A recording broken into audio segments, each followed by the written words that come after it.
Yes, guys, welcome back to another video. In this one, we're going to be talking all things Richmond. Now that the draft is done, free agency is done, all of the list changes have gone under the bridge, that we can have a look at how this team is going to be lining up in 2025. And we can also acknowledge, I guess, some of the doubters that are saying that Richmond aren't going to win a game in 2025. I think that's a really interesting narrative around this team that was pretty unsuccessful in 2024. They've obviously offloaded a couple of their best players, but they've also got some players back from long-term injury as well. So I'm pretty excited to go through the list.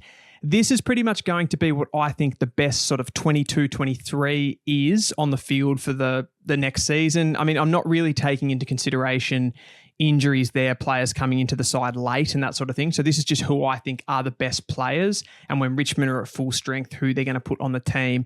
I'm going to talk through those decisions, why I think those particular players should be in there. I want it to be a balanced team. I don't just want it to be, putting who I think are the 22 best players in Richmond's team. And then from there, we'll kind of look at how they will actually perform, some of the things they're going to be good at, some of the things they're not going to be very good at as well. So we'll get stuck into it now. So here it is from the defense line, and this is definitely the strongest part of this Richmond lineup. First, taking a look there at those two keys through the centre there. So we've got Gibkiss coming back into the team. I think he's going to be a massive in for the Tigers.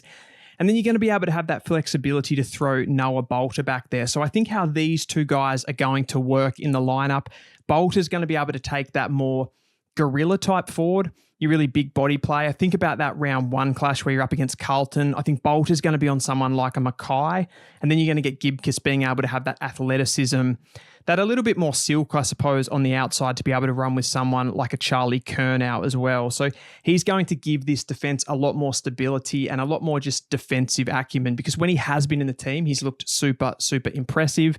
And I think given the fact that he's really replacing someone like a Dylan Grimes, it's going to give Richmond so much more mobility back there. Not that I don't rate Dylan Grimes, but obviously in the later part of his career, he did have a pretty wide turning circle on him and didn't have that movement and mobility needed at the top level. Then you've got the next two guys, kind of your medium defender type players just inside the defensive 50 there in Broad and Vlosten.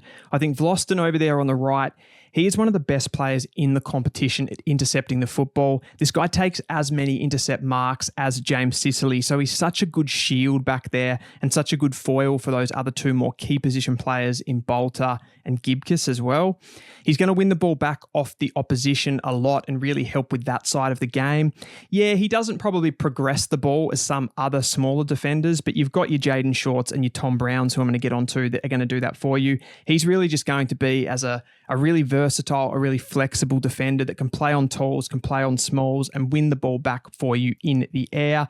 You go over to the other side there, and it's Nathan Broad, who I think is another one that's more of a lockdown player, so he's probably not going to intercept the footy as much as a Vlosten, but he's going to play on those really annoying, versatile types. He can play small, he can play tall, similar to Vlosten, and he's just going to keep them from being dangerous and be able to kind of let the other players do what they want to do. So I think from a sort of medium and key defender point of view, at full strength, this Richmond backline is actually so strong. I would actually go as far as saying it's one of the better defenses in the competition.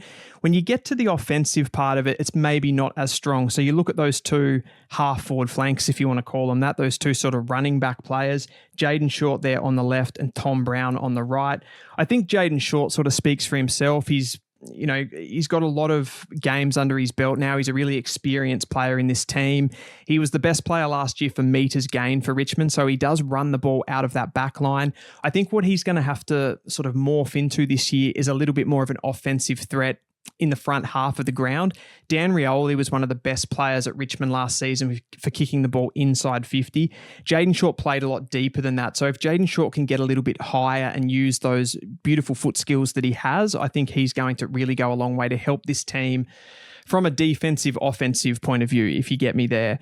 Then you've got Tom Brown on the right. I think this is a shootout between Tom Brown and James Tresize. I've gone with Tom Brown mainly due to the fact that he's a little bit taller and that gives him a little bit more flexibility. I think he's still a pretty good ground level player, which he needs to be here. And he's got really good foot skills as well. And that's what's really tipped him over the edge here. if he can sort of run the ball out of defense a little bit, link up with those wingers to get the ball high and use his foot skills, I think he's going to be a bit of a weapon. We did see him play in the forward half of the ground last year as a bit of a key forward as well. So that sort of shows how versatile he is. I don't love these two offensive players. I think you'd like a little bit more pace and a little bit more run overall. But I think with what we're working with here, and we're going to be trying to make this back line more solidified than anything else, I think it's pretty strong overall. You can see there in the top right-hand corner, I have Luke Traynor on the interchange as well. And I've gone with him over someone like a James Tresice just because of how good Luke Traynor's ball use is. I watched him all throughout the season. He took kick-ins for Vic Metro. He took kick-ins for Sandringham. He's just a beautiful user. So apart from the fact that he is key position height at around 194 centimeters, he uses the ball really well. So he can sort of come in and play that probably similar role to what Tom Brown's doing on the left-hand side. He's got good pace. He's got good athleticism. And if need be, and you probably don't want to do this, but you can flick him forward as well, and he can be a bit of a marking target up there. So I think he's a versatile enough player that he comes in and can make an impact from day dot. Moving on to the midfield now, and it does start to go downhill a little bit in the quality as you move into the forward half of the ground. If you look inside the square there, I have Tim Taranto, Jacob Hopper, and Kane McAuliffe as the starting three midfielders, obviously under Toby Nankervis, the captain. Now, I don't love this midfield, but there's not a lot we can do with it at the moment. Prestia and Josh Smiley, you can see, are up there as the bench options that can kind of come in and rotate. My biggest problem with this midfield mix is that it just doesn't offer enough dynamism, really. Just that pace, that power, those sorts of attributes. All of these guys kind of do the same thing. The reason that I've added Kane McAuliffe into that mix is just the fact that he does actually have a little bit of pace over the first 5 meters. He's come in and really played more of a defensive midfield role. He tackles a lot. I think Jacob Hopper and Tim Taranto can work in this midfield as those sort of engine type midfielders that just accumulate the footy and sort of give you a little bit of meterage, but you do need someone that has a little bit more bite. Can Kane McAuliffe transform himself from that sort of defensive midfielder into one that has a little bit of power? I hope he can, and I hope he can get some opportunities here. You've then got Prestia and Josh Smiley. I think this year for Josh Smiley is going to be all about development. What he is going to be able to give you at those stoppages is a lot of strength, a lot of physicality. Probably the question marks on Smiley are around the spread and being able to help the team in transition, and then having that flexibility to be able to rest forward as he sort of develops into his AFL career. But I do think he'll get opportunities from the get-go. Prestia, really, at this point in his career, he is just another Taranto, another Hopper. He doesn't sort of have the athleticism that he used to have, and he does break down a lot. So I think you've got to play him if he's fit, but doesn't give this midfield a lot of excitement. And I think most of the excitement around this midfield is going to come from the young draftees, and we'll sort of get onto those as we go through.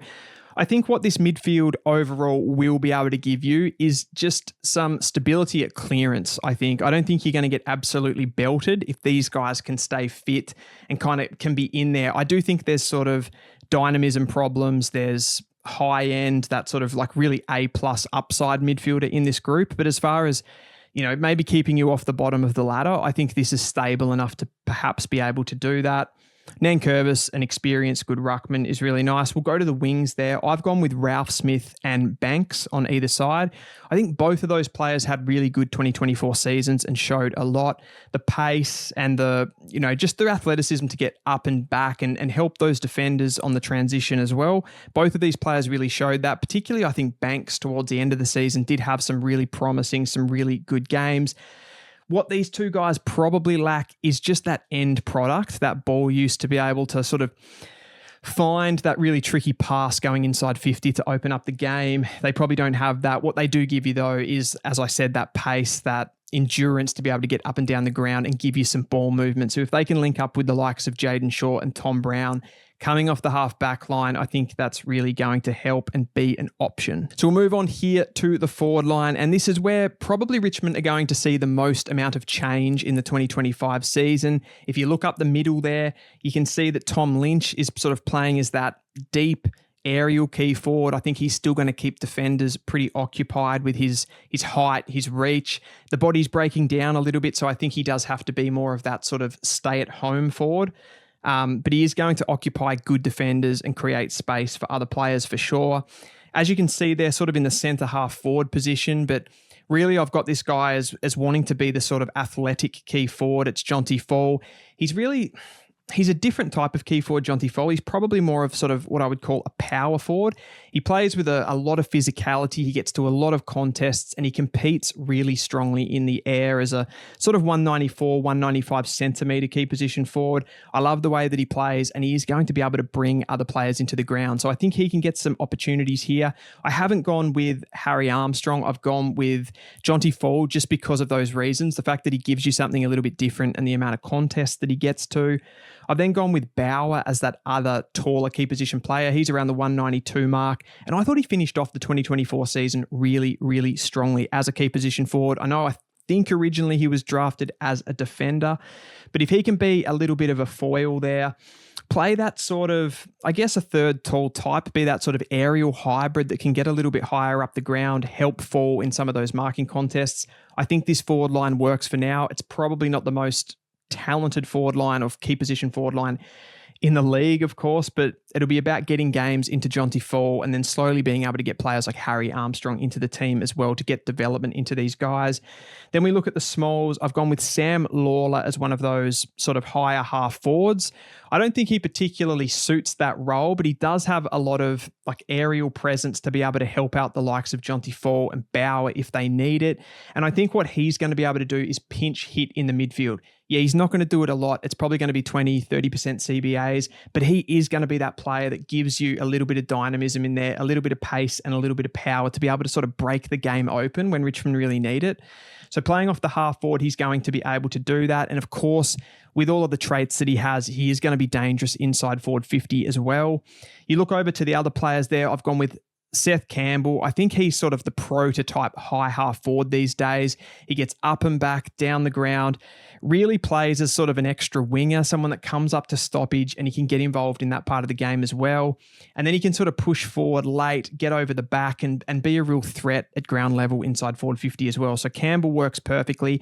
And then you have Mansell as that sort of almost fox in the box, that a little bit deeper small forward. He kicked a lot of goals last season and he was really dangerous. And more importantly, he was the biggest tackler inside forward 50 for Richmond. So he has to be there.